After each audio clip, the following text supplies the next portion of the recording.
കേരളം കണ്ട ഏറ്റവും മികച്ച IPS ഉദ്യോഗസ്ഥരിൽ ഒരാളും കേരള കേഡറിലെ എക്കാലത്തെയും മികച്ച ആദ്യ 5 ഓഫീസർമാരുടെ പട്ടികയിൽ മുൻനിരക്കാരനുമായ DGP നിതിൻ അഗർവാൾ സർവീസിൽ നിന്ന് വിരമിക്കുന്നു.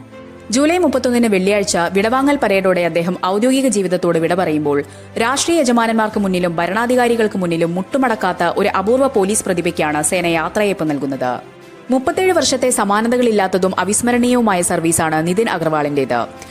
ഡൽഹി IITയിൽ നിന്ന് MTechഉം പഞ്ചാബ് യൂണിവേഴ്സിറ്റിയിൽ നിന്ന് MPhilഉം കരസ്ഥമാക്കി 1989 ബാച്ചിലൂടെ IPS കേഡറിലെത്തിയ അദ്ദേഹം സാങ്കേതിക വിദ്യയെ കുറ്റാന്വേഷണവുമായും പോലീസിംഗുമായും കൂട്ടിയോജിപ്പിക്കുന്നതിൽ വിപ്ലവകരമായ മാറ്റങ്ങൾക്ക് തുടക്കമിട്ട ഉദ്യോഗസ്ഥൻ കൂടിയാണ്.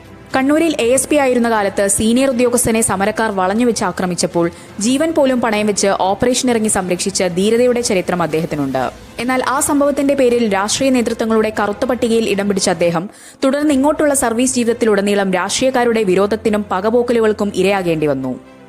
ഏറ്റവും ഉയർന്ന സീനിയോറിറ്റിയും സമാനതകളില്ലാത്ത സർവീസ് റെക്കോർഡും ഉണ്ടായിരുന്നിട്ടും അദ്ദേഹത്തെ സംസ്ഥാന പോലീസ് മേധാവിയാക്കാൻ രാഷ്ട്രീയ നേതൃത്വം തയ്യാറായില്ല. രാഷ്ട്രീയ യജമാനന്മാരുടെ അനഭിലഷണീയമായ ആവശ്യങ്ങൾക്ക് വഴങ്ങാത്തതിനും നട്ടെല്ല് വളയ്ക്കാത്തതിനുമുള്ള പകപോക്കലായിരുന്നു ആ പദവി നിഷേധിക്കൽ.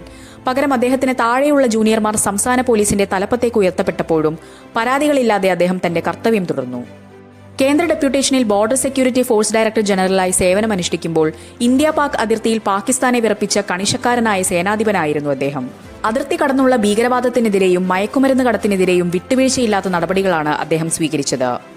കേന്ദ്രത്തിൽ സർവശക്തനായ ആഭ്യന്തരമന്ത്രി അമിത്ഷായ്ക്ക് മുന്നിൽ പോലും അനീതികൾക്കെതിരെ സ്വന്തം നിലപാടുകളിൽ ഉറച്ചു നിൽക്കാൻ അദ്ദേഹം മടി കാണിച്ചില്ല.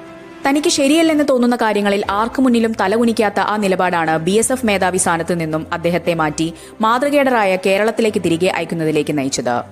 തലശ്ശേരിയിൽ ASP ആയി സർവീസ് ആരംഭിച്ച അദ്ദേഹം അടൂർ, കൊല്ലം എന്നിവിടങ്ങളിലും സേവനമനുഷ്ഠിച്ചു. തുടർന്ന് ഇടുക്കി, പാലക്കാട്, കണ്ണൂർ, ആലപ്പുഴ മേഖലകളിൽ ജില്ലാ പോലീസ് മേധാവിയായും KAP, SAP, SRIF ബറ്റാലിയനുകളിൽ കമാൻഡറായും വിജിലൻസിലും ഗവർണറുടെ ADC ആയും മികവ് തെളിയിച്ചു. DIG റാങ്കിൽ കണ്ണൂർ, തിരുവനന്തപുരം റേഞ്ചുകളിലും ക്രൈംബ്രാഞ്ചിലും വിജിലൻസിലും പ്രവർത്തിച്ച അദ്ദേഹം ADGP ആയി ഉത്തരമേഖലയുടെ ചുമതലയും ആംഡ് പോലീസ് ബറ്റാലിയനും നയിച്ചു.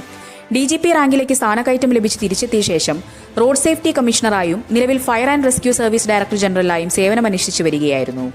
കേന്ദ്ര സായുധ സേനാ വിഭാഗങ്ങളിൽ DIG ആയും IG ആയും പ്രവർത്തിച്ച അദ്ദേഹം CRPFൽ ADGP ആയും BSF DG ആയും ദേശീയതലത്തിൽ തന്നെ പ്രശസ്തനായ ഉദ്യോഗസ്ഥനായി മാറി. IDBPയിൽ സേവനവും അദ്ദേഹത്തിന്റെ തിളക്കം കൂട്ടി. സ്തുത്യർഹ സേവനത്തിനുള്ള ഇന്ത്യൻ പോലീസ് മെഡൽ, വിശിഷ്ട സേവനത്തിനുള്ള രാഷ്ട്രപതിയുടെ പോലീസ് മെഡൽ, വിവിധ സായുധ സേനകളുടെ ഗോൾഡ് മെഡലുകൾ ഉൾപ്പെടെ നിരവധി പുരസ്കാരങ്ങൾ നേടിയിട്ടുള്ള അദ്ദേഹം രാജ്യത്തെ ഏറ്റവും മികച്ച IPS ഓഫീസർമാരിൽ ഒരാളെന്ന ബഹുമതിയോടെയാണ് പടിയിറങ്ങുന്നത്.